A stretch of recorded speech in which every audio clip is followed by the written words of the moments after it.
Hello everyone, my name is Pasha Blacks and welcome to the BROXER channel. In this channel, we're going to showing you guys some game-related content like game reviews, news, and feature content. And in our first video, we're going to show you guys the Ori and the Will of the Wisps review. So this game came out in 2020. It's a brand new game. It was developed by Moon Studios and it's a Microsoft exclusive. So let's check it out.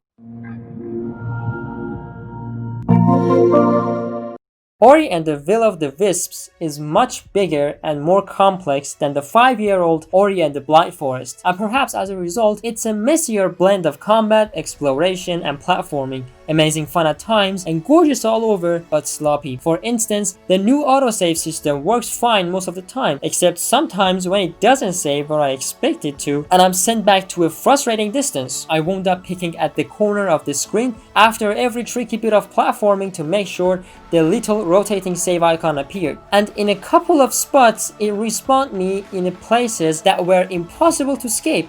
So it's a good thing that I could quit the menu and load a backup save. The simple combat of Ori and the Blind Forest has been expanded, but it's not much fun. Enemies easily charge through Ori's light sword combos, hits don't interrupt them, and so I had to squint past my swings to gauge when I should leap out of the way. It can be a headache given how small Ori is and how many bits of waving organic matter in the air and background provides visual interference. When I could, I just cheesed enemies by leaping above them and repeatedly throwing downward strikes which kept me hovering above their heads. But bugs with impenetrable shells have to be tricked into running into walls and dazzling themselves, and there's also to cheese the annoying ass mosquitoes that spawn until you destroy their nest. And there are enemies who sit on walls and blow up when you get near them.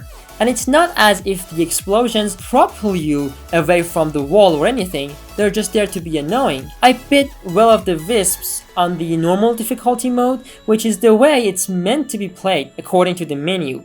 But I started it again on easy and definitely playing in the way it's not meant to be played. Fighting the same handful of enemy types for 10 plus hours is not what makes Ori fun. So taking less damage and vaporizing all the crawling things with fever swings makes everything a little better. You can't always skip combat, but when you can, I bet you will, because it's so much more fun to zip through the air.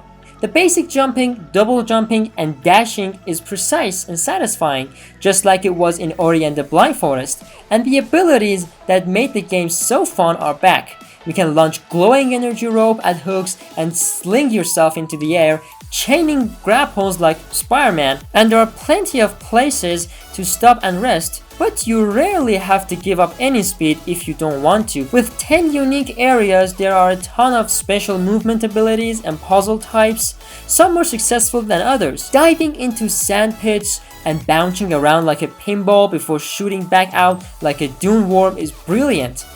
The bits that take after Portal, meanwhile, are a little disappointing. They don't play much with momentum. For the most part, you'll just go in one magic blue hole and out another. And the most complicated it gets is a tedious puzzle in which you have to guide a projectile between portal pairs. Aside from that good feeling, the reward for platforming victory doesn't have to be anything more than seeing what's next.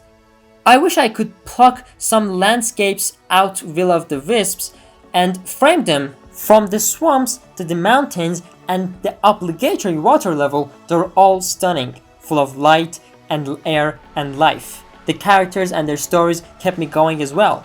Ori is joined for a brief section by Ku, an outlet who hatches at the end of the last game and whose curious and sad eyes are just so cute. Not quite as cute but also fun are Moki, creatures that pop out of the scenery of comments on Ori's journey, offer advices and ask for help.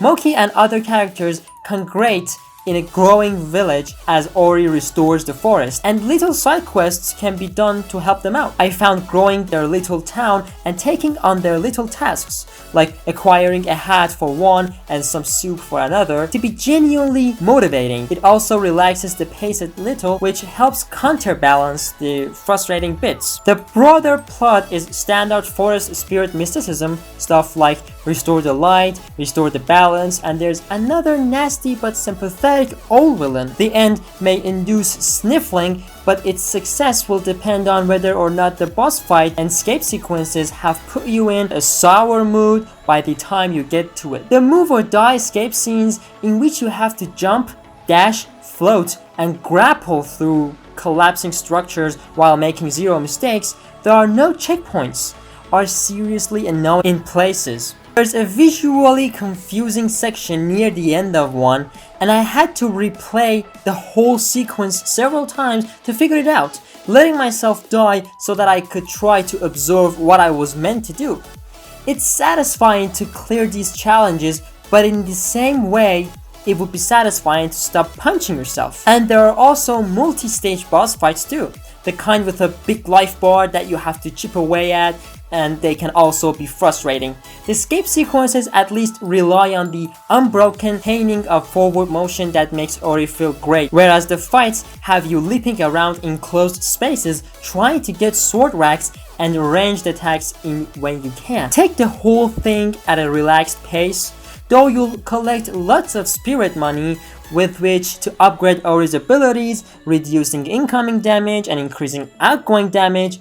Hunting down energy and life cells throughout the world also makes things easier, so that if a boss is frustrating, at least you can go away and improve the math in your favor. And at least the boss stages are no less beautiful than the rest of the game, and also full of bittersweetness. I prefer Ori and the Blind Forest for its compactness and simplicity, but Ori and Will of the Wisp is also worth playing to the end. It triumphs over its complexity at times and really doesn't need so much combat, but it's gorgeous, funny, and triple jumping could go on forever without getting old. Well guys, this was the review for Ori and the Will of Wisp. If you're new in this channel, please consider subscribing. If this video was good for you, please like it and share it with your friends, and stay tuned for more videos.